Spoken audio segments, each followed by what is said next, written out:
오늘 제가 여러분하고 나눌 말씀은 은혜에 관한 것이에요. 근데 이런 생각을 한번 해보세요. 여러분들은 나이가 60이 되고 70이 되는 날이 올 텐데 아마도 어떻게 나이 들어가고 싶습니까? 멋있는 노인이 되는 것, 예수 그리스도를 닮은 사람으로 우리의 삶이 변해가는 것, 그것을 우리가 원한다면 예수 믿는 사람들은 그러기를 원하죠. 꼰대처럼 늙어가기를 원하는 사람은 없잖아요. 근데 어떻게 하면 그렇게 잘 나이 들어갈 수 있을까요? 우리가 보는 많은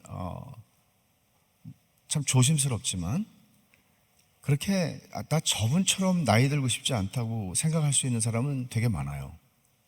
근데 정말 여러분들이 나 저분처럼 나이 들고 싶어 라고 하는 사람은 얼마나 있습니까? 쉽지 않은 문제죠. 이 말은 너무나 많은 사람들이 그렇게 되기를 청년 시절에 원했는지는 모르겠는데 잘못 나이 든 거죠. 근데 그런 일이 여러분들의 삶에도 나타나지 않으리라는 보장은 없잖아요. 우리가 예수를 믿는다는 것은 예수 그리스도를 닮아가는 것이고, 예수님을 닮아가는 것이 우리의 성화가 우리가 나이가 들어갈수록, 세월이 더해갈수록, 죽음에 가까워질수록 그것은 더 완성에 이르러 가는 것입니다. 그러면 예수 그리스도를 닮은 인격과 성품을 드러내는 것은 굉장히 중요하죠. 근데 하나님께서 우리를 어떤 방식으로, 어떻게 우리가 시간을 보내고 어떻게 하면 그런 사람으로 나이 들어가느냐 하는 건 중요한 문제죠. 성경 많이 읽어야 된다, 기도 많이 해야 된다, 그런 얘기를 하는 것이 아니라 그 모든 것들이 필요하지만 그 모든 것들을 하는 이유가 있죠. 그거는 은혜를 받기 위해서예요. 그러니까 하나님이 사람을 바꾸시는데 사용하시는 유일한 힘은 뭔가 하면 은혜예요. 그러니까 매질을 해서 여러분들을 겁을 줘서 이렇게 하면 저주를 받을 거라고 해서 그런 식으로 하나님이 사람을 변화시키지 않으세요. 하나님이 사람을 변화시키는데 어떤 방식으로? 그리스도를 닮은 모습으로 변화시키는 방식은, 그 방법은 은혜예요. 근데 은혜라는 말처럼 남용되고 오용되는 말이 없을 겁니다. 기독교 안에서 설교를 듣고 은혜 받았습니다라고 말하기도 합니다. 왜 그렇게 말하는 거죠? 그냥 오늘 설교 좋았어요 이렇게 말할 수 있을 텐데, 은혜 받았다는 의미는 신학적으로 옳은 표현입니까? 그리고 여러분들이 은혜를 받았다고 그럴 때 그 은혜는 어떤 의미로 사용하고 있는 건가요? 여러분 나름의 은혜에 대한 정의를 내린다면 한 문장으로 뭐라고 쓰겠어요? 한 십몇 년 전에 영화로도 나왔고 또 이미 뮤지컬로도 오래도록 상영되고 있는, 공연되고 있는 레미제라블, 빅토르 위고의 소설이죠. 레미제라블에서 그 주인공인 장발장이 빵 하나를 훔쳐서 5년형을 선고받고 감방에 들어갔어요. 근데 몇 차례 탈출을 시도하다가 형기가 더 늘어나는 바람에 빵 하나를 훔친 것이 기점이 돼서 19년의 세월을 감옥에서 보내고 40대 중반이 돼서 추록을 하게 됩니다. 그게 18세기의 프랑스의 상황을 잘 보여주는 이야기죠. 그 정도 되면 이 사람은 망가질 대로 망가진 사람일 수밖에 없을 겁니다. 사회에 대한 증오, 국가에 대한, 왕에 대한, 가진 자들에 대한 그런 증오가 그 사람을 태우고 있었을 겁니다. 실제로 그랬고요. 어디서 받아주는 데가 없습니다. 전과자를. 그리고 미리엘 주교라고 하는 로마 가톨릭 주교의 집에 영접을 받게 되죠. 그리고 거기서 대접을 받습니다. 그리고 잠을 자다 보니까 세상에 너무나 비싸 보이는 은그릇들이 넘쳐나는 거예요. 그래, 이걸 가지고 새로운 삶을 시작하자. 그리고 훔쳐가지고 나가죠. 경찰한테 걸립니다. 돌아오죠. 미리엘 주교는 이렇게 말합니다. 아니 진짜 비싼 거는 왜 안 가져가고 이걸 다 드렸는데 왜 놓고 가셨어요? 그리고는 그 사람 장발장을 풀어줍니다. 장발장의 이야기의 핵심은 거기에 있습니다. 장발장이 변화된 삶을 살기 시작합니다. 그거는 미리엘 주교로부터 받은 은혜 때문입니다. 그러니까 사람이 한 사람에게 받은 큰 은혜, 그걸 어메이징하다고 말할 수는 없을 거예요. 근데 이건 정말 큰 은혜였어요. 뜻밖의 은혜였어요. 예기치 못한 은혜였어요. 은혜라는 것은, 은혜의 정의가 뭡니까? 은혜는 교과서적인 정의를 말하는 거예요. 받을 자격이 없는 사람에게 주어지는 호의, 받을 자격이 없는 사람에게 주어지는 사랑입니다. 장발장은 환대를 도둑질로 갚은 사람입니다. 그런데 미리엘 주교는 이런 나쁜 놈은 감방에서 무기징역을 살아야 돼요 라고 말하지 않습니다. 진짜 좋은 건 왜 놓고 가셨어요? 은혜죠. 받을 자격이 없는 사람에게 베풀어진 호의입니다. 그런데 은혜의 성격상, 정의상 은혜는 언제나 과분하다고 느낍니다. 과분하다고 느끼지 못하는 건 은혜가 아닙니다. 아니, 내가 무슨 이런 걸 받을 자격이 있나요?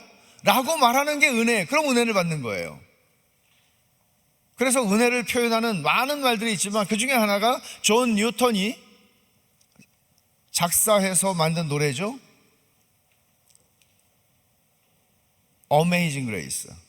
미국 사람들이 거의 국가처럼 불러서 마음에 안 드는, 그렇게 부르라고 만든 노래가 아닌데 은혜가 뭔지도 모르면서 그냥 불러요. 어메이징한 거죠. 은혜는, 우리말로 하면 은혜는 아무리 잔잔하게 말한다고 해도 언제나 과분한 거예요. 과분하기 때문에 우리의 마음을 움직여요. 그리고 우리의 마음을 움직이고 우리를 변화된 삶을 살게 해요. 그런 힘이 있어요. 여러분의 삶을 끌고 가는 것은 여러분이 가지고 있는 이 세상에서의 야망과 꿈과 여러분들이 무엇인가를 이루겠다고 하는 성취욕과 자기 실현에 대한 본능적 욕구와 이런 것들이 여러분의 삶을 끌고 갑니까? 그런 것들이 여러분들을 열심히 살게 만드나요? 그럼 여러분들은 꼰대가 될 가능성은 99%입니다. 밥맛 떨어지는 사람이 되겠죠. 사람들이 슬슬 피하는 사람이 되겠죠. 왜냐하면 죄성의 본질은 자기 중심성이고 여러분들은 그 죄성에 이끌리는 삶을 살아가기 때문입니다. 그러나 로마서에서 바울은 이렇게 말하죠. 우리는 더 이상 죄 아래에 있지 않고 은혜 아래에 있다. 법 아래에 있지 않고 은혜 아래에 있다.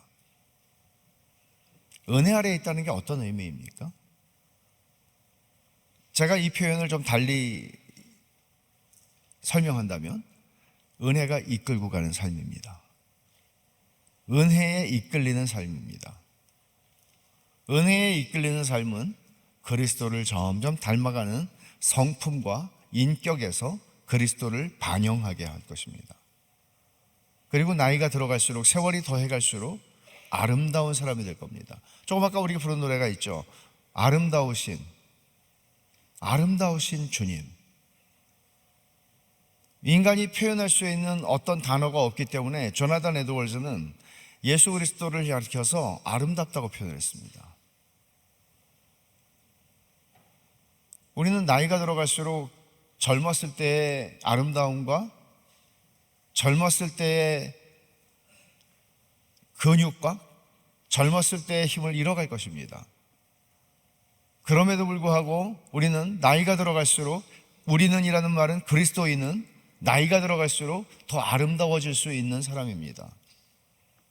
이런 방식으로 우리는 세상 앞에, 비신자들 앞에, 우리가 알고 있는 비신자들 앞에 우리가 하나님의 사람인 것을 드러낼 수 있고 하나님이 계시다는 것을 증명해냅니다. 오늘 제가 읽은 이 본문은 제가 읽지 않고 저기서 읽었네요. 드라마 성경에서 읽었어요. 이 본문은 어린애들도 다 아는 얘기고 심지어 교회 밖에 있는 사람들에게도 알려진 얘기예요. 키 작은 삭개오. 키 작은 삭개오, 이 얘기 모르는 사람은 이 자리에 아마도 없을 거예요. 근데 이 이야기의 핵심적인 메시지는 뭘까요? 누가는 왜 이 이야기를 기록했을까요? 삭개오의 이야기를 통해서 성령께서는 우리에게 무엇을 말씀하고자 하시는 것일까요? 은혜의 이야기입니다. 은혜는 얼마나 어메이징한가를 보여주는 이야기입니다. 삭개오가 등장하는 맥락을 보면 19장을 읽었어요. 18장에 바로 앞에서 삭개오하고 너무나 비슷한 사람이 하나 등장해요. 부자 관원입니다. 삭개오도 부자였고 이 사람도 부자입니다. 삭개오도 세리장이었으니까, 그것도 여리고라고 하는 상당히 수출입이 많은 도시에, 큰 도시의 세관장이었으니까 굉장한 관리입니다. 근데 18장에 나오는 사람도 부자였을 뿐만 아니라 관리라고 소개가 되고 있습니다. 그 사람이 삭개오하고 다른 점은 어려서부터 율법을 잘 지키는 신실한 유대인이었다는 거죠. 모범적인 종교인이었습니다. 그러나 삭개오는 유대인들이 가까이 오면 침이라도 뱉어주고 싶은, 상종할 수 없는 유대인 동족들의 고혈을 빨아서 로마의 뱃속을 채워주고 자기도 거기서 떨어지는 콩고물을 먹고 살아가는 사람입니다. 일제 때 친일 앞잡이 같은 사람이죠. 이 사람은 단순히 민족적인 배신뿐만 아니라 종교적으로도 배신한 사람입니다. 유대인들은 이런 사람을 상종하지 않았죠. 인간으로 여기지를 않았습니다. 큰 차이죠. 어려서부터 율법을 잘 지켰던 사람이 있고, 이 사람은 매국노일 뿐 아니라 하나님을 팔아먹은 인간입니다. 비슷한 점도 있지만 다른 점들이 있어요. 근데 18장에 있는 이 인물에게는 주님께서 너 율법을 다 지켜서 훌륭하다, 그런데 너에게 하나가 부족한 게 있는데 네 재물을 다 팔아 가난한 자에게 주고 그 다음에 나를 따라와라 말씀하셨어요. 이 사람은 근심하면서 주님을 떠나갔다고 얘기를 합니다. 근데 근심하고 주님을 떠나갔어요. 주님을 거절한 거죠. 은혜의 기회를 거절한 겁니다. 근데 이 사람이 떠나간 뒤에 주님이 말씀하세요. 제자들에게 뭐라고 얘기하시나 하면 유명한 말씀이에요. 재물이 있는 자는 하나님 나라에 들어가기가 얼마나 어려운지 낙타가 바늘귀로 들어가는 게 부자가 하나님 나라에 들어가는 것보다 쉽다. 불가능하다는 얘기죠. 바늘귀로 낙타가 어떻게 들어갈 수 있겠어요? 실이나 간신히 끼울 수 있죠. 이 얘기는 아무도 하나님 나라에 들어갈 사람이 없다는 얘기예요. 왜냐하면 1세기에 유대인들이 가지고 있는 세계관 속에서는 부자는 하나님의 축복을 받은 증거였습니다. 이 말은 이 부자 관리가, 그것도 어려서부터 하나님의 율법을 잘 지키고 순종하여 살아온 이 모범적인 유대인이 하나님의 나라에 들어갈 수가 없다면, 부자임에도 불구하고 하나님 나라에 들어갈 수 없다면 가난한 나는 꿈도 꿀 수 없는 거구나 라는 생각을 할 수 있게 만드는 이야기입니다. 가난한 사람은 들어갈 수 있다는 얘기가 아니라는 거죠. 그러니까 제자들이 올바르게 반응을 했어요. 예수님이 이 말씀을 하니까 그런 즉 누가 구원을 받을 수 있겠어요? 라고 묻습니다. 아니 이 사람이 구원을 못 받으면 누가 구원을 받아요? 저는 택도 없네요. 이렇게 얘기하는 거죠. 이 이야기에 대한 대답이 사실은 삭개오의 이야기예요. 누가 구원을 받아요? 삭개오의 이야기는 세리장이요 또한 부자라, 그렇게 시작을 하죠. 2절에 삭개오라 이름하는 자가 있으니 세리장이요 또한 부자라. 아까 그 사람을 바로 생각나게 하는 그런 사람이라는 거죠. 삭개오가 하는 역할은 이거예요. 그럼 누가 구원을 받을 수 있어요? 라고 제자가 물으니까 주님께서 삭개오! 라고 말하는 거예요. 삭개오.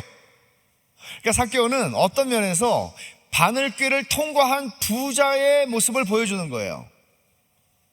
삭개오는 바늘귀로 들어갔어요. 불가능한 일이 일어났어요. 이 사람 부자인데, 그리고 부자인 것도 부자인 거지만, 근데 이 사람이 부자가 된 거는 유대인들 그 누구도 이 사람이 하나님의 축복을 받아 부자가 됐다고 생각하지 않는 부류의 사람이에요. 그래서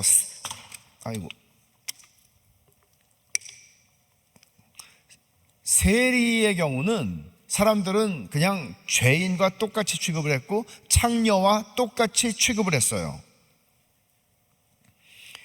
어떤 성경학자는 이렇게 말합니다. 삭개오는 궁극의 죄인을 대표하는 사람으로 여기에 등장한다.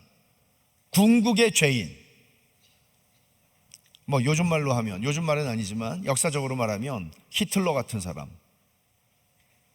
또는 우리 사회를 떠들썩하게 한 그런 어린아이를 성폭행하고 그런 조아무개 같은 사람, 이런 사람으로 등장하는 겁니다. 궁극의 죄인이에요. 여러분이 떠올릴 수 있는 죄인은 이런 놈이지 라고 생각할 수 있는 그게 삭개오예요. 그 역할을 하는 겁니다. 그는 한 성경학자의 말을 인용합니다. 그는 부유했지만 여전히 사회의 주변부에 남아있다. 그는 비열하고 탐욕스럽고 우스꽝스러운 인물로 미움을 받지 않으면 경멸을 받는다. 이게 삭개오예요. 아무도 그를 상대하지 않습니다. 누구도 친구가 되려고 하지 않습니다. 그는 고독한 부자입니다. 하지만 결과적으로 오늘 말씀 전체를 보면 이 사람 바늘귀를 통과한 부자죠. 하나님 나라에 들어간 부자죠. 왜? 주님께서 마지막에 9절에 이렇게 말씀하시거든요. 오늘 구원이 이 집에 이르렀으니 이 사람도 아브라함의 자손이다. 누가 이 사람을 아브라함의 자손이라고 여기겠어요? 민족적으로, 혈통적으로는 아브라함의 자손이지만 누가 아브라함의 자손이라고 여기겠어요? 이거는 뱀의 자식이죠. 독사의 자식이죠.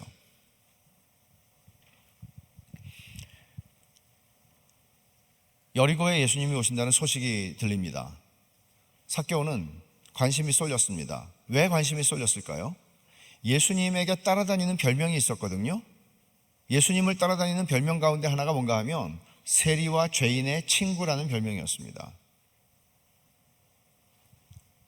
이 말은 사실 세리에게는 친구가 없어요. 세리는 고독한 존재예요. 누구도 세리에게는 친구가 될 수 없어요. 근데 예수님은 가는 곳마다 세리와 죄인들과 함께 밥을 나누셨거든요. 밥상을 마주하셨거든요. 창기들과도 마찬가지예요. 창녀들과 누구도 어울리지 않아요. 정상적 유대인 남자라면. 근데 예수님은 그들을 다른 방식으로 대하셨다고요. 그러니까 자기도 세리인, 사람들이 죄인이라고 멸시하고 경멸하는 존재로서 세리와 죄인의 친구라고 하는 예수라는 분이 오는데 왜 관심이 가지 않겠어요? 그냥 그 사람 얼굴이 어떻게 생겼는지를 보고 싶은 관심이 아니라 뭔가 좀 더 알고 싶은 거죠. 이 신비한 인물을. 그런 사람을 지금까지 자기는 본 적이 없으니까. 그래서 예수님이 오신다는 소식이 들리자 3절에 보면 그가 예수께서 어떠한 사람인가 하여 보고자 하되, 이건 단순한 호기심이 아니라 진짜 그분을 보고 싶은 거죠. 어떤 사람인지 알고 싶은 거죠. 그래서 근데 키가 작고 사람이만은 할 수 없어 앞으로 달려가서 보기 위해 돌 무화과나무에 올라가니, 이 정도로 그는 예수 그리스도를 가까이서 보고 싶었습니다. 근데 이 말은 사실은 중의적인 의미가 있어요. 사람은 많고 키가 작다고 못 들어갑니까? 키가 작으면 유리하겠죠. 뚫고 들어갈 수 있잖아요. 근데 이 말은 사람들 곁에 모여있는 군중 옆에 그가 갈 수 없다는 얘기를 하는 겁니다. 왜? 이 사람은 고립된 사람이고 단절된 사람이고 혼자여야 하는 사람이에요. 만일 누가 옷깃이라도 스치면 침이라도 뱉을 수 있는 일이죠. 그는 사람들 곁에 가는 것이 두려웠습니다. 하지만 예수는 보고 싶었습니다. 그래서 쪽팔림을 무릅쓰고, 성인이잖아요, 무화과나무 위에 올라갑니다. 애들이나 할 수 있는 짓이죠. 올라갑니다. 그리고는 저 멀리서 이 길가로 예수님이 쭉 오시는 모습을 보고 있었겠죠. 그런데 웬걸, 예수님이 삭개오가 올라가 있는 그 나무 곁으로 오시면서 예수님께서 말씀하시기를 삭개오야 라고 부르시는 거예요. 뭐라고 표현할 수 있을까요? 심쿵? 맞습니까? 아니, 저 사람이 나를 어떻게 알지? 우리가 만난 적이 있었던가? 없었어요. 주님께서는 삭개오의 이름을 부르십니다. 나다나엘을 만나셨을 때처럼, 나다나엘을 꿰뚫고 보셨던 것처럼 삭개오의 이름을 부르십니다. 그리고는 말씀하시죠. 오늘 내가 내 집에 유하여야 되겠다. 이건 거의, 여러분, 이거 무례한 말이에요. 이거는 아니, 집에 방이 몇 개 있냐고 물어보지도 않았어요. 손님 방이 있는지 물어보지도 않았어요. 주님은 거의 명령에 가까운 얘기를 하신 거예요. 오늘 밤에 나 너희 집에서 잔다. 근데 놀랍죠? 삭개오의 반응을 보세요. 까칠하고 웬만한 사람 같으면 내가 당신을 아나요? 이렇게 질문할 만하잖아요. 근데 뭐라고, 어떤 반응이죠? 삭개오는 이 말을 듣고 6절에 급히 내려와 즐거워하며 영접하거늘, 그러죠. 급히 내려와 즐거워하여 영접한대요. 이거 여러분 어떻게 이해할 수 있을까요? 우리가 다 아는 얘기니까 그냥 그러려니라고 생각하지 말고, 아니 처음 보는 사람이, 물론 유명한 사람이에요. 가는 곳마다 소문을 만들어내는 사람이에요. 팔레스타인에서 제일 유명한 사람이에요, 당시에. 근데 이분이 내 이름을 알아요. 나를 불러요. 사실 생각해 보십시오. 어떤 사람도 어렸을 때, 삭개오가 어렸을 때를 제외하면, 세리가 된 다음에 어떤 사람도 삭개오를 이름으로 불러주지 않았을 가능성이 큽니다. 아유 저 새끼, 아유 재수없어, 아유 죄인. 사람들은 그렇게 자기를 불렀습니다. 근데 자기를 인격적으로 내 이름을 불러주는 것을 경험한 거죠. 그리고 삭개오는 가슴 뛰는 기쁨과 즐거움으로 급히 내려와 예수님을 영접합니다. 이 기쁨을 한번 생각을 해보세요. 누가복음 15장에도 잃어버린 양, 잃어버린 은전, 잃어버린 아들의 비유가 나오는데, 거기서도 기쁨이 굉장히 중요한 주제예요. 거기서의 기쁨은 잃어버렸다가 찾은 사람의 기쁨이에요. 양을 잃어버렸다가 찾은 목자, 또 은전을 잃어버렸다가 찾은 그 여인, 또 아들을 잃어버렸다가 찾은 아버지의 기쁨이 나와요. 근데 여기서는, 삭개오의 사건에서는 잃어버려졌다가 찾아진 바 된 존재의 기쁨이 나와요. 탕자의 기쁨이고, 은전이 사람이라면 은전의 기쁨이고, 잃어버린 양의 기쁨인 거죠. 이게 기쁨의 초점이 좀 다른 거예요. 삭개오는 기뻤어요. 근데 모두가 다 기쁜 건 아니었습니다. 7절을 보세요. 무사람이 보고 수군거려 이르되 저가 죄인의 집에 유하러 들어갔도다 하더라. 대부분의 군중은 짜증이 났습니다. 여기 수군거려라고 하는 말이 신약 성경에 딱 2번 나와요. 그러니까 수군거리다고 번역된 말은 많이 나오지만 이 헬라어 단어는 딱 2번 나오는데, 그게 나오는 데가 어딘가 하면 또 한 군데가 누가복음 15장 2절이에요. 바리새인과 서기관들이 수군거려 이르되 이 사람이 죄인을 영접하고 음식을 같이 먹는다 하더라. 바리새인과 서기관들이 예수님이 죄인들과 세리들과 창녀들과 식사를 하시니까 그것 때문에 짜증이 난 거예요. 분노한 거예요. 여기서도 마찬가지예요. 삭개오야, 그리고 내가 오늘 내 집에 유하여야겠다 하는 말을 듣고 삭개오는 기뻐하며 예수님을 영접하고 집으로 모시고 가는데, 사람들은 예수님을 한번 보려고 생각하고 길가에 나와서 가득했던 그 군중들은 마음이 상했어요. 화가 난 거죠.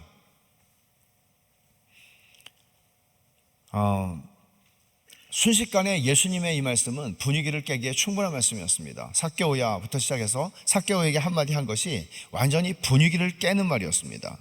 주님의 기이한 행동은 이해할 수가 없었습니다. 왜냐하면 그날 예를 들어 여리고에 있는 회당장 가운데 한 사람이 분명히 주님은 우리 집에 묵으신다면 우리 집에 묵으시겠지라고 생각했을 가능성이 있잖아요. 그리고 여리고에 있는 상당한 유대인의 지도자들이 예수님이 오면 우리 집에 묵으시겠지라고 생각하고 방 청소를 해놓고 나온 사람들도 있었을 가능성이 있습니다. 그런데 상상하지도 않은 일이 일어난 거죠. 아무리 그분이 세리와 죄인의 친구라고 하지만 어떻게 저 삭개오, 세리장인, 저 우리의 고열을 빨아먹는 저 매국노의 집에, 저 배교자의 집에 주님이 들어가시겠다고 하는 것인지. 이들의 태도는 탕자의 형의 태도와 똑같아요. 조금도 다르지 않아요. 탕자의 형은 탕자가 들어와서 아버지가 그를 영접하고 환대를 해주었을 때 열이 났어요. 분노했어요. 짜증이 났어요. 이해할 수가 없었어요, 아버지의 행동을. 이 본문의 기록은 사실 굉장히 압축적이에요. 성경의 설명이 어떻게 보면 한 10페이지, 20페이지를 쓸만한 이야기인데 굉장히 경제적으로 언어를 사용하면서 쓰고 있어요. 여러분 7절, 8절을 보세요. 유하로 들어갔도다. 그러니까 사람들이 본 거예요. 예수님을 들어가는 걸 봤어요. 8절에 삭개오가, 이제 집안에서 일어나는 일입니다. 삭개오가 서서 주께 여짜오되 주여 보시옵소서, 내 소유의 절반을 가난한 자들에게 주겠사오며 만일 누구의 것을 속여 빼앗은 일이 있으면 네 갑절이나 갚겠나이다. 우리는 그 사이에 무슨 일이 일어났는지 전혀 몰라요. 아마 식사를 하셨을 것 같아요. 아마 삭개오가 종을 시켜서 예수님의 발을 닦아드리게 했을 거예요, 유대인들의 풍습대로. 그리고 식사하면서 무슨 얘기를 나눴는지도 우리는 몰라요. 그런데 모든 것들을 다 스킵하고 지나가서 삭개오가 예수님한테 서서, 식사할 때 유대인들은 거의 들어 누워서 하잖아요, 엎드려서. 근데 삭개오가 서서 예수님한테 말해요. 내가 누군가의 것을 훔쳐서 속여서 빼앗은 게 있으면 4배를 갚겠다고 말해요. 그리고 내 소유의 절반을 가난한 사람들에게 주겠다고 말하죠. 도대체 무슨 일이 있었길래 삭개오가 이렇게 반응을 하는 걸까요? 이 사람은 돈이 우상이었던 사람이에요. 이 사람은 돈을 위해서 돈이 끌고 가는 사람이었어요.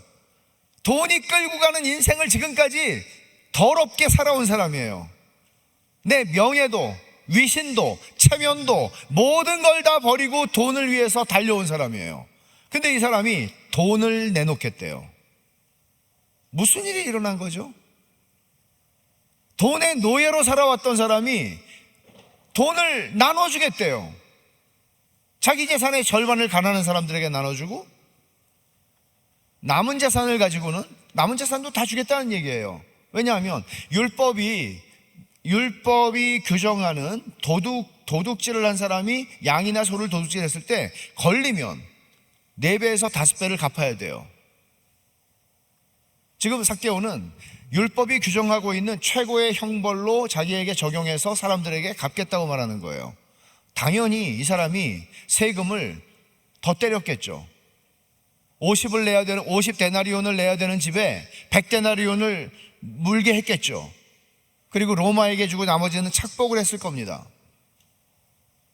그러니 자기의 전 재산을 다 줄 수밖에 없습니다. 절반은 가난한 사람에게 주고 나머지는 갚아주겠다고 말합니다. 이 사람 관대한 사람이 아니거든요. 그리고 실제로 유대인들 사이에서 자기 재산의 20%를 가난한 사람들을 위해서 내놓는다면 그것은 관대함의 극치라고 여겼습니다. 근데 이 사람은 지금 100%를 다 내놓겠다고 하는 것과 다름이 없습니다. 우리는 달리 해석할 길이 없습니다. 이거는 회개의 열매구나. 삭개오가 회개의 열매로 자기의 재산을 다 내놓겠다고 얘기하는 거구나. 우리는 이걸 알아요. 이걸 아는데 문제는 뭔가 하면 도대체 어떤 일이 일어났길래, 분명한 건 이거예요. 어떤 초자연적인 일이 삭개오에게 일어났습니다. 예수님이 내가 오늘 내 집에 유하여야겠다고 말씀하신 후에 그의 집에 들어가서 식사를 하고 삭개오가 서서 주님께 말씀을 드리는 이 장면 사이에 초자연적인 어떤 일이 삭개오에게 일어난 건 분명합니다. 그 초자연적인 일을 회심이라고 말할 수 있겠죠. 회심이라고 말할 수 있겠죠. 회개와 믿음입니다. 주님께서는 이 말을 들으시고 오늘 구원이 이 집에 이르렀으니 이 사람도 아브라함의 자손이다 라고 9절에 선언을 하십니다. 자, 이런 질문을 해보죠. 주님이 너무 섣불리 삭개오의 말을 믿으시고 구원을 선언하신 건 아닐까요? 이 사람이 각서라도 쓰는 걸 보고 나서 선언하시면 안 되나요? 이 사람이 세리장으로서의, 자기가 여리고 세관장으로서의 직업에 사표를 내고 직업을 바꾼 다음에 주님께서 이 말을 하시면 안 되나요? 또는 이 사람이 말한 대로 재산의 절반을 가난한 사람에게 나눠주고 자기가 떼어먹은 거, 훔쳐서 등쳐먹은 게 있으면 4배로 갚겠다고 하는 말을 그대로 이행한 뒤에 구원이 이 집에 이르렀다고 선언하시면 안 되나요? 왜 주님은 이렇게 섣불리, 왜 이렇게 신중하지 못하게 이 사람의 말을 그냥 덥석 믿고 이 사람도 아브라함의 아들이라고 이 집에 구원이 이르렀다고 말씀을 하시는 걸까요?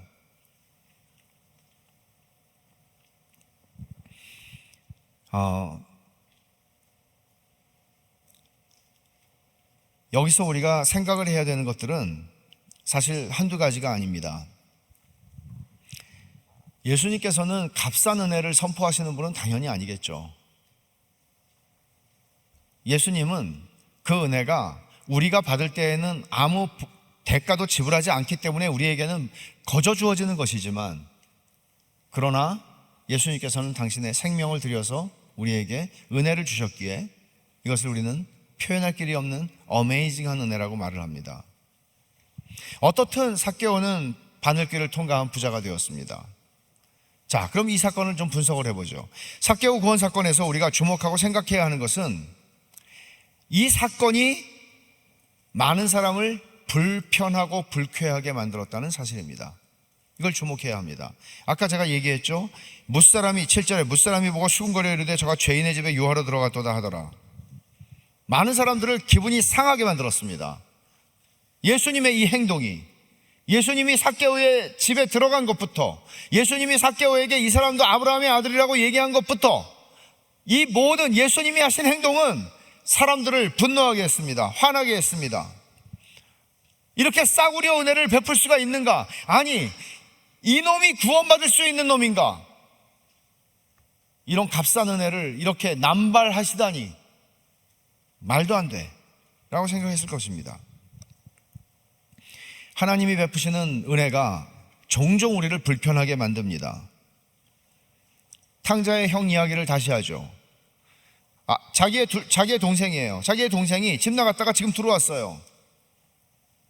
인생에 비참한 꼴을 당하고 지금 돌아왔어요. 아버지가 그를 안아주고 잔치를 벌입니다. 근데 분노해요. 같이 기뻐해 줄 수는 없나요? 아버지가 은혜를 베푸는 게 기분이 나빠요. 이 사람들은 예수님이 삭개오에게 은혜 베푸는 게 기분이 나빠요. 왜? 그럼 나는, 이렇게 열심히 살고 있는 나는, 이렇게 율법을 잘 지키고 있는 나는, 이렇게 교회 생활을 열심히 하고 있는 나는, 뜻밖의 우리가 생각할 때 정말 재수 없는 놈에게 하나님의 은혜가 임하는 거예요.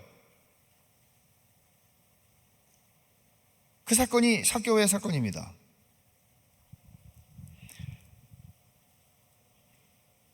둘째 아들이 아버지의 환대를 받는 모습에서 분노하는 형의 논리는 이거겠죠. 아버지, 얘가 아버지의 환대를, 아버지의 은혜를 받을 자격이 있나요? 사람들도 마찬가지예요. 세리장인 삭개오가 예수님이 이런 환대를 주실 자격이 있는 인간입니까? 이 두 사람의 말에서, 두 사람은 아니죠, 여기 군중이니까, 핵심은 자격이라는 단어예요. 자격 없어요. 맞아요. 탕자의 형의 말이 100번, 1000번, 10,000번 맞아요. 자격 없어요. 삭개오, 자격 없습니다. 그래서 은혜인 거예요. 그래서 은혜인 거예요. 이게 은혜의 성격을 드러내는 아주 탁월한 사건입니다. 여러분, 마이클 야코넬리라고 하는 신학자는 아주 기가 막힌 말을 했어요. 이런 말이에요. 은혜보다 교회 안에 있는 사람들을 더 화나게 하는 것도 없다.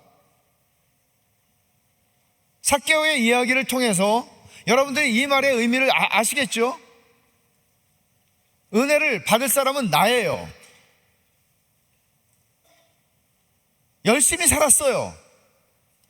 열심히 교회를 섬겼고, 이만하면 하나님 앞에서 내가 은혜를 받을 자격이 있다고 생각을 해요.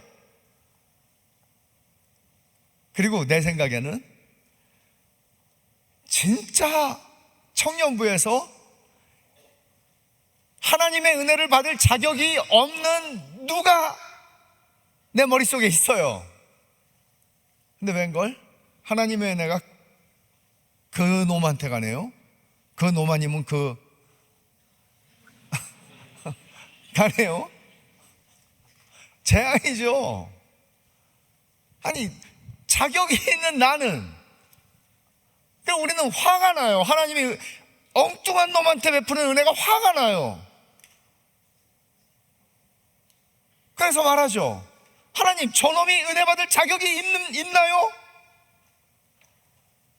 그럼 하나님 뭐라고 그럴까요? 자격이 없지. 그건 나도 알고 너도 알아. 자격이 없어서 은혜를 받는 거야. 이게 은혜의 본질이에요.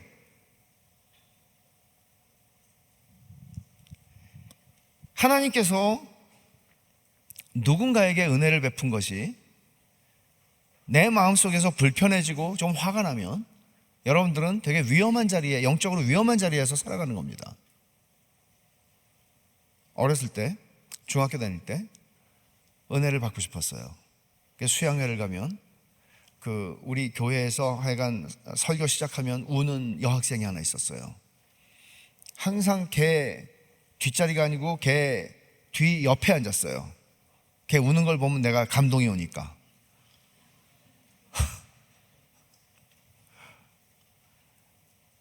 근데 되게 열심히 했어요. 중등부 회장, 고등부 회장 열심히 했어요. 자격이 나만큼 있는 사람이 없다고 생각을 했어요. 근데 평상시에 교회 안 나오던 놈이 수양회는 따라왔는데 저놈이 은혜를 받고 있어요. 나는 지금 멀뚱멀뚱한데 분노가 치밀죠. 하나님한테 배신감 느끼는 순간이죠. 누군가가 은혜를 받는데 내가 화가 나요. 그럼 나는 이게 삭개오의 이야기 속에 들어있는 핵심적인 이야기입니다. 우리가 그런 느낌을 가지게 된다면 그것은 내가 바로 바리새인과 서기관의 자리에 있다는 것이고 내가 바로 탕자의 형의 자리에서 살아가고 있다는 것을 반증하는 이야기니까요. 다시 삭개오에게로 돌아가 보면 삭개오의 회개를 어떻게 설명할 수 있을까요? 그의 회개는 아직까지는 말뿐이잖아요. 그는 각서를 쓰지도 않았잖아요. 그는 실제로 자기의 말을 실행에 옮기지도 않았잖아요. 그런데 예수님이 구원을 선언하시죠. 그럼 제가 질문합니다. 은혜가 먼저입니까? 회개가 먼저입니까? 삭개오가 회개를 했기 때문에 구원을 받은 겁니까? 아니면은 구원의 은혜를 받았기 때문에 회개를 한 겁니까? 헷갈리나요? 둘 중에 하나죠. 삭개오가 이런 회개의 열매를 드러낼 수 있는 것은 삭개오에게 하나님의 은혜가 임했기 때문입니다. 하나님께서 우리를 하나님께로 이끌지 않으면 우리가 하나님께로 갈 수 있는 의지가 우리에게는 없습니다. 여러분이 지금 이 자리에 주일날 오후에 이 자리에 앉아 있다는 것도 여러분들이 무슨 신앙이 좋아서 무슨 의지가 좋아서 무슨 범생이니까가 아니에요. 하나님께서 이끌어 주셔야 오는 거예요.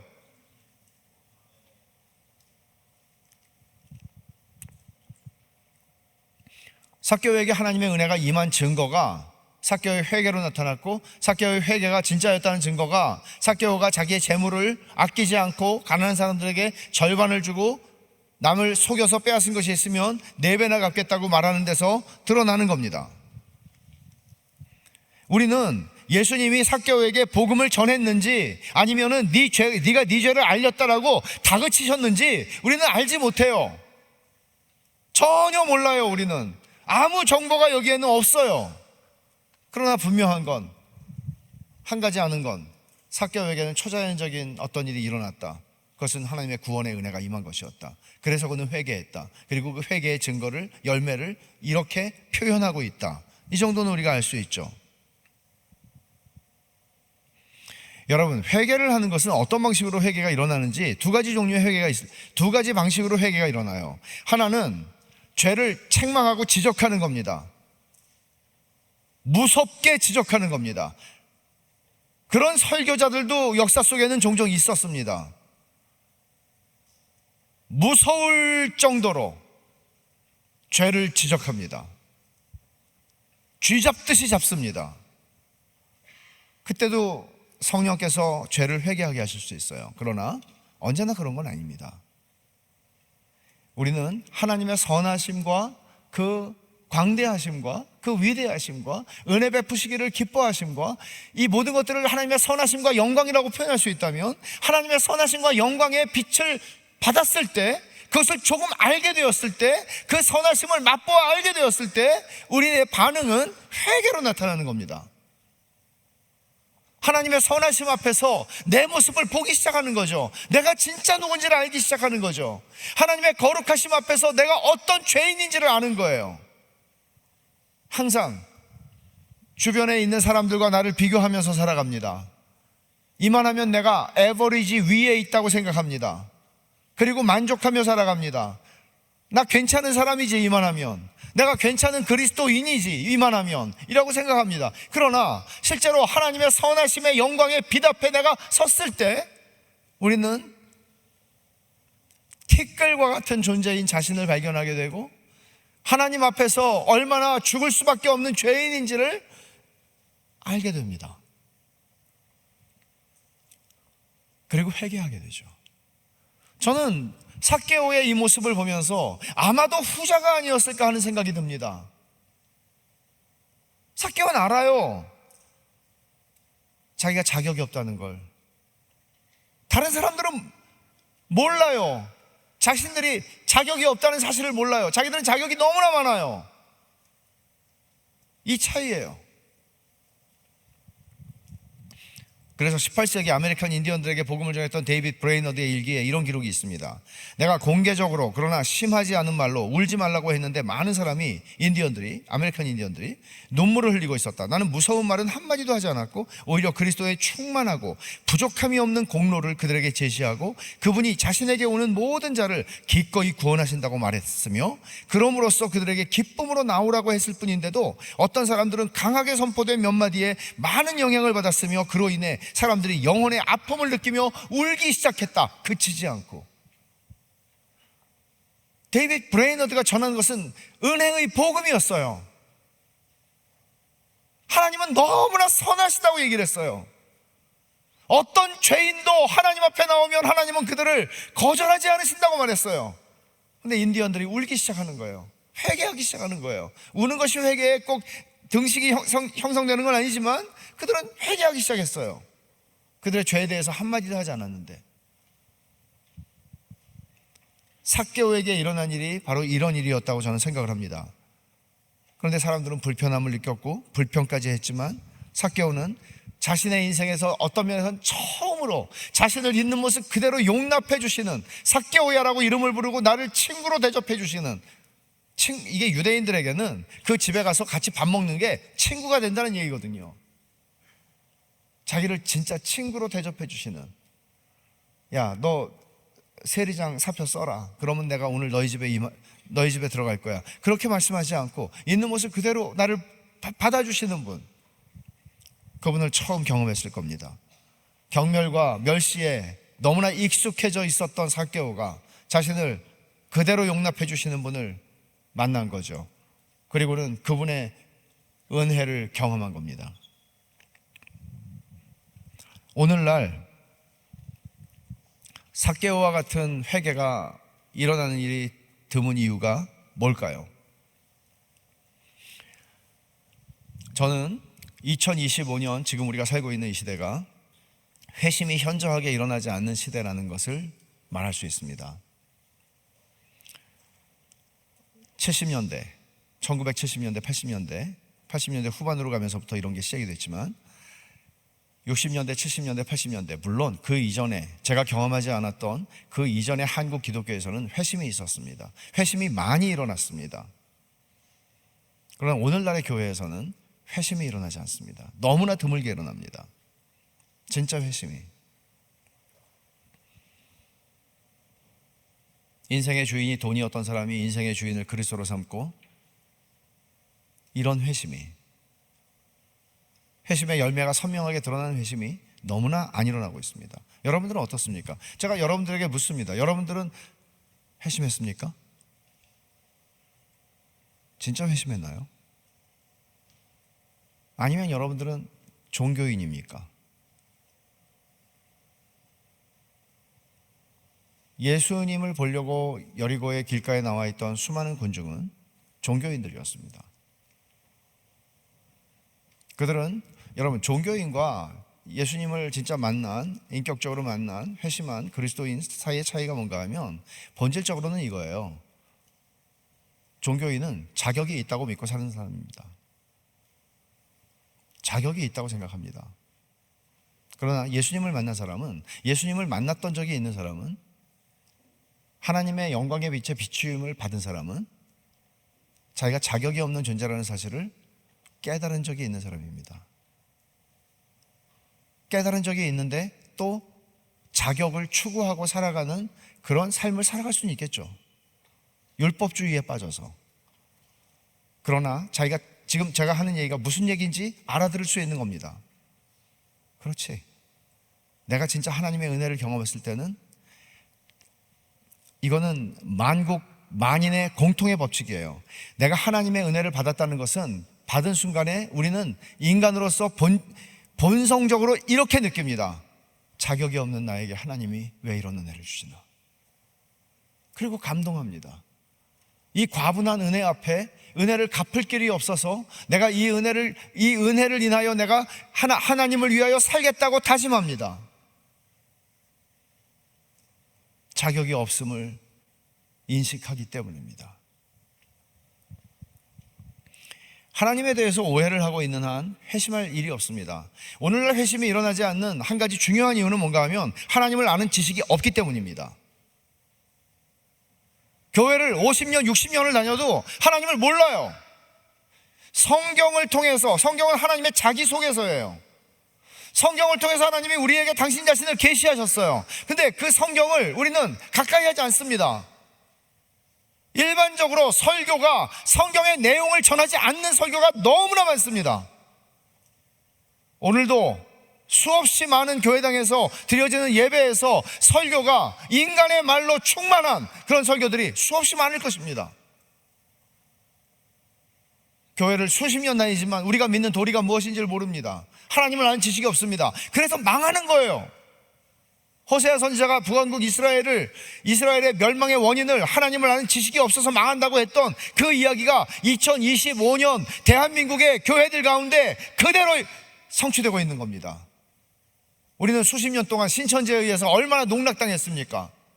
어떻게 그런 일이 가능하죠? 무식하니까. 교회를 다니면서 열광하고 찬양은 하지만 무식하니까. 하나님의 선하심을 한 번이라도 비추임을 받고 맛보았다면 그는 하나님을 알고 싶죠, 당연히. 여러분, 설교가 길다고 짜증내는 사람들은 많아요. 근데 설교가 짧아서 설교가 짧아서 화가 난 적이 있습니까, 여러분? 자, 그래요. 초대교회에 관한 기록을 하나 보면은 이런 기록이 있어요. 초대교회 성도들은 그들의 영혼에 배가 부를 때까지 집에 가지 않았다. 제가 우리 교인들에게도 그런 얘기를 해요. 여러분, 배가 안 부르면 우리 한 번 더 하자고 그러세요. 아니, 우리를 굶겨가지고 집으로 보낼 거냐고 화를 내세요, 나한테. 하나님을 알고 싶은 열망이, 하나님으로 채워지고 싶은 열망이 거듭난 사람들에게는 있는 거죠. 오늘날의 교회가 왜 하나님의 말씀을 가르치는 것이 아니라 프로그램들이 많은지 아세요? 프로그램에 관심이 있지 하나님에게 관심이 없기 때문입니다. 하나님의 말씀을 가르치려고 하면 사람들이 모이질 않아요.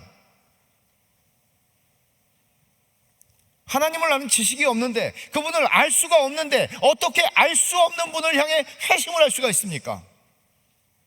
그분을 알 때, 그분을 바르게 할 때, 그분이 얼마나 은혜로우신 분인지를 알 때, 그 은혜가 얼마나 어메이징한지를 알 때 우리는 그분에게로 회심하게 되는 겁니다. 그래서 우리는 하나님의 선하심과 그 영광과 그 아름다우심을 설교자들은 말하고 또 말하고 또 말해야 되는 거죠.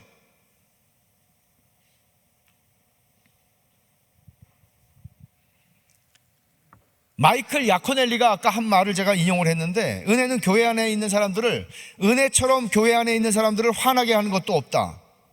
그래요. 여러분들은 이 말을 어떻게 이해를 하십니까? 화난 사람들의 마음이 공감이 되십니까? 공감되죠. 그것은 우리가 위험한 자리에 있다는 것이죠. 은혜는 언제나 우리의 상식적이고 반듯한 생각을 거슬러 역사합니다.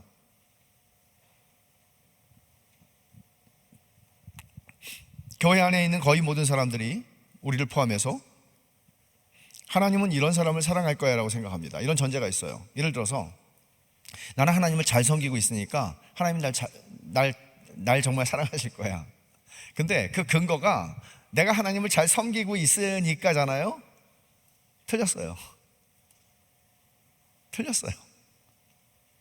그러면 탕자를 사랑하는 아버지의 사랑과 은혜는 설명할 수가 없어요. 삭개오가 하나님을 어떻게 섬겼어요? 섬기기는 천벌을 받아야 마땅한 사람이에요. 근데 천벌을 받아야 마땅한 사람에게 하나님은 은혜를 주세요. 우리의 상식하고는, 우리 이 세상의 법칙하고는, 우리가 배운 형평의 원리와 공평의 법칙과 이 모든 것들을 깨뜨리는 게 은혜의 원리예요.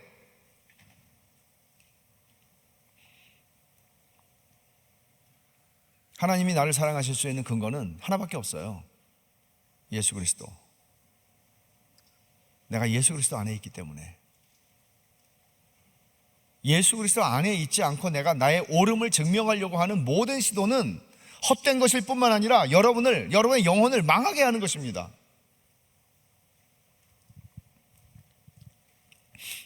여리고 사람들이 화가 난 이유는 자기를 부를 거라고 기대했으니까 그랬겠죠. 나 자격이 있다고 생각했으니까. 여러분, 몇 년 전에 돌아가신 팀 켈러 목사님의 전기에 보면 팀 켈러 목사님의 동생의 얘기가 나와요. 팀 켈러 목사님이 첫째고 여동생이 있고 남동생이 있어요. 한 10살 차이가 나는데 그 남동생이 대학을 들어가고 커밍아웃을 했어요. 나 동성애자다. 그리고 집을 나갔어요. 그리고 한 10년 정도가 지나서 에이즈 진단을 받았을 뿐만 아니라 이제 살 날이 몇 달 안 남았다고 하는 그 상태에서 집으로 돌아옵니다. 그때 팀 켈러 목사님의 사모님인 캐티가 같이 이제 그 동생에게 복음을 전하죠. 병상에 있는, 호스피스에 있는. 근데 동생이 하는 말은 이거였어요. 형은 정말 유명한 목사예요. 세계적으로 유명한 목사예요. 탁월한 사람이에요. 복음을 너무 잘 전하는 사람이에요. 근데 이 동생은 지금 에이즈에 걸려서, 동성애로 살다가 에이즈에 걸려서 집으로 왔어요. 탕자 같은 거죠. 탕자의 이야기예요, 그대로. 근데 팀 켈러의 아버지 얘기는 안 나오더라고요, 여기에는. 팀 켈러하고 이제 그 사모님이 복음을 전하는데 팀 켈러의 동생이 하는 말이 이거예요. 계속 하는 말이 이거예요. 형, 하나님이 나 같은 사람을 어떻게 사랑하시겠어? 하나님이 나는 하나님이 원하지 않는 삶을 그냥 살다가 병 걸려서 죽게 돼가지고 지금 왔는데 하나님이 어떻게 나를 사랑하시라고 말할 수 있겠어? 난 자격이 없잖아. 하나님이 날 사랑하시겠어? 형은 사랑하시겠지. 형은 순전하게 순종해서 지금까지 복음을 전하고 잘 살고 있으니까. 하나님이 날 사랑하시겠어요? 팀 켈러는 지치지 않고 복음을 전합니다. 네가 자격이 없기 때문에 너는 하나님의 은혜를 받을 사람이라고. 받을 수 있는 자격이 없어서 그 자격이 있다고. 넌 자격이 없는 줄을 네가 알기 때문에 하나님의 은혜가 너에게 임하는 거라고. 은혜는 원래 그런 거라고. 불공평한 거라고. 말도 안 되는 거라고. 그리고는 동생은 결국 하나님의 구원의 은혜를 받습니다. 그리고 죽어요. 장례식 때 팀 켈러가 누가복음 15장에 있는 탕자의 비유라고 알려져 있는 그 본문을 가지고 설교를 합니다. 지금 나의 동생은 아버지가 새 옷을 입혀주신 것처럼 그 새 옷을 입었고 아버지의 품에 안겼고 가락지를 끼워주었고 새신을 신겨주었고 하늘에서 기쁨의 잔치를 벌이고 있는 것을 우리가 보자고. 은혜는 이런 거라고. 여러분, 세상에는 착한 사람하고 나쁜 사람이 있는 게 아니고 세상에는, 그러니까 우리가 생각할 땐 착한 사람, 나쁜 사람, 삭개오 나쁜 사람 이런 게 있잖아요. 근데 세상에는 이런 게 있는 게 아니고 겸손한 사람과 교만한 사람이 있어요. 성경적으로 보면 겸손한 사람과 교만한 사람이 있는데, 겸손한 사람은 어떤 사람인가 하면 내가 은혜가 필요하다는 것을 절실하게 아는 사람이에요. 나는 밥심으로 살아. 그렇지 않아요. 나는 내가 머리가 좋으니까 나는 취직도 문제가 없고 연봉 협상도 문제가 없고 그렇게 살지 않아요. 내가 은혜가 필요하다는 걸 아는 사람이에요. 그게 겸손한 사람이에요. 교만한 사람은 반대로 자기 힘으로 사는 사람이죠. 율법으로 충분한 사람이에요. 누가복음 18장에 나오는 부자 청년처럼 율법으로 충분해요. 나 율법 잘 지켰어요. 나 같은 사람이 어디 있습니까? 라고 말할 수 있는 사람이에요. 이 사람이 교만한 사람이에요. 존 거스너라고 하는 신학자가 있는데, 존 거스너라고 하는 분이 되게 험한 말을 했어요. 여러분이 들으면 설마 라고 생각할 수 있는 말을 했어요. 이분이 한 말은 이 얘기예요. 우리가 은혜를 받지 못하는 이유를 한번 여러분들 생각해 보세요. 여러분 정말 은혜를 받고 살고 있어요? 은혜를 받는다는 말은 눈물이 났다 아니에요. 찬양을 부를 때 뭔가 감동이 왔다가 아니에요. 은혜를 받는다는 말은 하나님이 나에게 베풀어 줄 이유가 없는데 하나님이 나에게 너무나 과분한 분이신 것을 경험하는 거예요. 하나님이 무한히 선하신 하나님께서 내 인생에 처음부터 끝까지, 아니 영원 전부터 영원까지 내 인생을 당신의 전능하신 능력으로 책임져 주신다는 사실을 내가 주의 말씀을 통해, 그 약속을 통해, 그분의 성품을 통해 경험하는 거예요. 다윗은 이렇게 말했죠. 너희는 여호와의 선하심을 맛보아 알지어다. 여러분들은 여호와의 선하심을 맛보아 알고 있나요? 여러분들 주의 인자하심을 맛보셨나요? 언제? 어느 옛날에? 요즘도 그렇게 살고 있습니까? 내가 얼마나 은혜가 필요한 사람인지 알고 있어요? 이 질문에 대해서 부정적인 대답을 한다면, 아니요, 까먹었어요. 내가 옛날에 은혜 받았는데 까먹었어요. 그냥 분주하게 그냥 살아가고 있어요 라고 말한다면, 은혜 받지 못하는 이유를 한 가지 존 거스너의 말을 빌려서 여러분에게 말할게요. 이 이유일 수도 있어요. 빌어먹을 의로움 때문에, 빌어먹을 선행 때문에, 빌어먹을 빤듯함 때문에, 빌어먹을 훌륭함 때문에 은혜를 못 받는다고 얘기해요. damnable 이란 말 쓰죠. 여러분들이 주님을 섬긴다고 열심히 섬길 수 있어요. 정말 희생적으로 섬길 수 있어요. 그걸 나무라는 거 아니에요. 그걸 잘못됐다고 말하는 거 아니에요. 근데 그것이 여러분들에게 훈장이 되고 여러분들에게 자기 의가 되고 이런 거예요. 내가 이렇게 열심히 섬기는데 열심히 하지 않는 청년들, 잘 따라오지 않는 우리 지체들이 있어요. 그럼 그런 사람들을 보면서 저건 뭐야 도대체, 차든지 뜨겁든지 하지. 그 사람들을 향한 약간의 낮추어봄, 경멸, 미움, 기타 등등 판단, 여러분들이 그런 자리에 있다면 여러분들은 지금 위험한 거예요. 빌어먹을 헌신 때문에, 이 제 말이 아니고 존 거스너의 말이에요. 빌어먹을 선행 때문에, 빌어먹을 공로 때문에, 나는 빤듯한 사람이야. 빌어먹을 빤듯함 때문에 여러분들은 너무나 자격이 많은 거예요. 너무나 자격이 많아서 은혜를 못 받아요. 제가 어저께 그런 얘기를 했죠. 100데나리온 빚진 사람하고 50데나리온 빚진 사람하고 둘 다 탕감을 받았으면 누가 더 사랑하겠냐고. 탕감해 준 사람을. 많이 탕감받은 사람이 더 사랑하겠죠.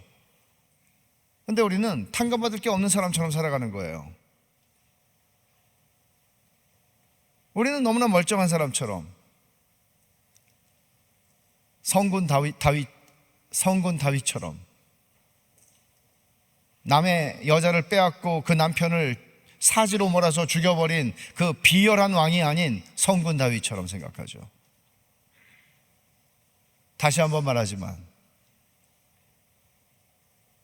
이 자리에 우리 가운데 아마도 누군가를 살인을 한 사람은 없을 것이고 아마도 누군가를 강간을 한 사람은 없을 거라고 짐작해요.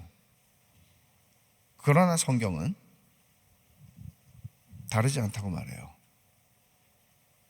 그 거룩한 이스라엘 역사의 가장 빛나는 왕이었던 다윗과 이스라엘 역사에서 가장 비열한 짓을 저지른 다윗과 같은 사람이라고 얘기해요.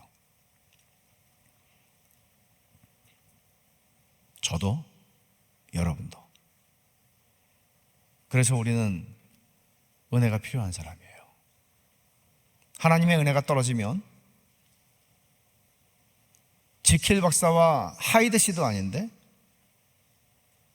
우리는 다윗이 엉뚱한 짓을 저지르는 그 다윗의 자리로 한순간에 갈 수 있는 존재예요. 하나님의 은혜가 아니면 그것을 알라는 것이죠. 은혜는 본질상 해픈 것입니다. 삭개오에게 예수님의 은혜가 주어지는 것 뭐라고 그랬어요? 구원이 오늘 이 집에 이르렀다. 이 사람도 아브라함의 자손이다. 이건 아니죠. 근데 이게 은혜예요. 은혜는 해픈 거예요. 근데 하나님의 은혜가 해프게 나에게 주어지기에는 나는 자격이 너무 많은 거죠. 주일날 내가 예배를 빼먹기를 하나 열심히 살고 있는 거죠. 이만 하면 괜찮은 거죠. 그런 생각들이 여러분 안에 여러분의 기준 속에서 존재하고 있을 거예요. 그래서 우리는 밋밋하게 믿습니다. 밋밋합니다. 마음이 하나님 때문에 흔들리지 않습니다. 마음이 하나님 때문에 울먹이지도 않습니다. 마음이 따뜻해지지도 않습니다. 그냥 차가운 가슴을 가지고 하나님을 믿는다고 하고 살아갑니다. 내 추구하는 목적을 이루기 위해서, 때때로 하나님의 도우심을 입어서. 은혜를 받을 길이 없죠. 주님은 10절에서 이렇게 말씀하죠. 인자가 온 것은 잃어버린 자를 찾아 구원하려 함이라고. 이 말은 삭개오가 작정하고 은혜를 추구했기 때문에 구원받은 거라는 말을 부정하는 얘기예요. 인자가 온 것은 잃어버린 자를 찾아 구원하려 함이라. 왜 이 말을 여기다 주님이 하세요? 삭개오야, 네가 은혜 받으려고 나한테 온 게 아니야. 내가 너를 찾아서 여리고에 온 거야. 그 말 하는 거예요. 주님은 은혜를 주시기 위해서, 삭개오 같은 사람들에게 은혜를 주시기 위해서 이 수고를 감당하실 수 있는 하나님이세요. 여러분들의 직장에서의 삶 속에, 여러분들의 학교에서의 삶 속에, 여러분들이 어느 곳에 있든지 하나님께서는 여러분들이 은혜를 필요로 할 때, 여러분들이 배가 고플 때 영적으로 주님은 여러분들의 있는 자리에 찾아가셔서 은혜를 베푸십니다. 잃어버린 자를 찾아 구원하려 함이라고 얘기하는 거예요. 하나님의 은혜는 삭개오가 아무 자격도 없고 심지어 은혜를 받을 소망조차, 감히 꿈조차 꿀 수 없는 그런 사람이었을 때 삭개오에게 그 은혜가 임한 겁니다. 삭개오가 찾아온 게 아니고 주님이 찾아가신 거죠. 탕자의 형이 아버지의 마음을 같이 호흡하지 못하고 탕자의 형이 분노했던 이유, 탕자의 형이 기쁨의 잔치에 들어가지 못했던 이유는 다른 게 아니에요. 착함 때문에 들어가지 못한 거예요. 나는 아버지의 명을 어김이 없이, 한 번도 어김이 없이 지금까지 순종했는데, 이렇게 착한 아들인데, 착함에도 불구하고 못 들어가는 게 아니에요. 착해서 못 들어가요. 빌어먹을 의로움 때문에 못 들어가는 거예요. 그 알량한 의로움 때문에. 여러분들이 여러분들의 삶 속에서 지키고 살아가는 그 미니멈의 종교적 행위들, 또는 그 미니멈을 조금 넘어서는 종교적인 행위들이 여러분 안에 의로움을, 그 빌어먹을 의로움을, 그리스도를 떠나서 우리가 의로운 것은 다 빌어먹을 의로움이에요. 우리의 의로움은 그리스도 안에밖에 없어요. 그것을 삭개오는 오늘 경험한 거죠. 이 사건 속에서 바울 사도는 자격이 없는 사람이었습니다. 예수 믿는 사람들을 잡아 죽이는 사람이었으니까. 그가 주님을 만나죠. 주님이 그를 찾아가셨죠. 그리고 그 인생의 노년이 되었을 때 그는 이런 고백을 합니다. 미쁘다 모든 사람이 받을 만한 이 말이여, 그리스도 예수께서 죄인을 구원하시려고 세상에 임하셨다 하였도다. 죄인 중에 내가 괴순이라. 신앙생활을 하면서 회심을 할 때 우리는 하나님이 얼마나 선하시고 거룩하신 분인지 알아요. 그리고 그 앞에서 내가 얼마나 죄인인지를 처음으로 알아요. 그리고 시간이 흘러가면서 그 하나님의 거룩하심과 나의 죄됨 사이에 하나님의 예수 그리스도의 십자가의 은혜가 이 자리를 채우는 걸 알아요. 그리고 세월이 흘러가면서 우리는 점점 하나님의 거룩하심을 알아가야 돼요. 하나님을 아는 지식이 없으면 망해요. 하나님을 알아가는 만큼 내가 죄인 된 걸 아는 거예요. 이 갭이 더 커지는 거죠. 점점 세월이 흘러가면서. 바울은 적어도 그랬어요. 그래서 내가 죄인 중에 괴수라고 말하는 거예요. 이 사람이 예수님을 만났을 때 이렇게까지 말하지 않았어요. 그러나 세월이 많이 흘렀을 때 그는 죄인 중에서 나는 죄인의 괴수, 죄인의 우두머리라고 그것을 더 깊이 인식하게 돼요. 자기가 자격이 없는 사람인 것을 더 깊이 인식해요. 그래서 하나님의 은혜가, 예수 그리스도의 십자가의 은혜가 그에게는 더 커지게 된 거예요. 그리고 이 은혜가 우리를 그리스도를 닮아가도록 우리의 삶을 변화시키는 겁니다. 여러분들이 예수님을 믿고 살아가는 삶에서는 하나님을 아는 지식이 점점 커지고 있나요?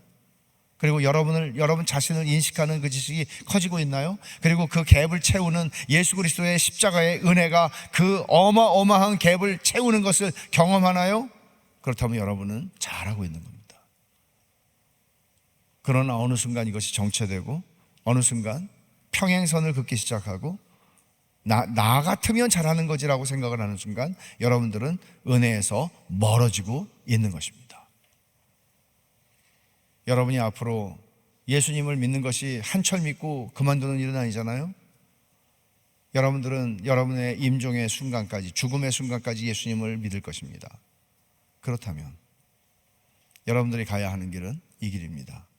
하나님을 더 알고 나의 죄인됨을 더 아는 것입니다.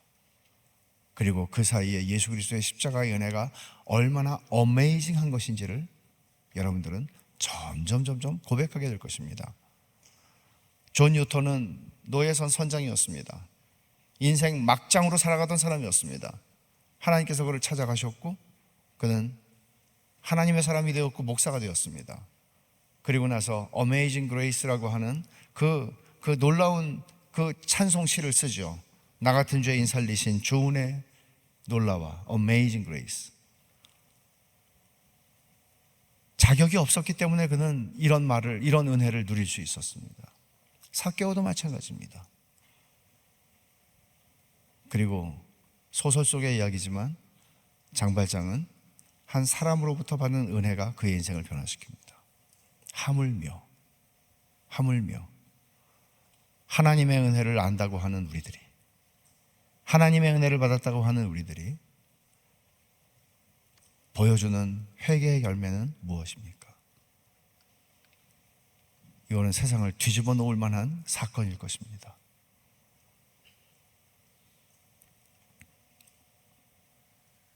자격이 있는 자로 살아가지 마십시오. 자격이 있는 종교인으로 살아가지 마십시오. 그리고 내가 하나님을 더 알기를, 그분의 선하심을 더 알기를 원하고 구하십시오. 그때 여러분들을 알게 될 것입니다.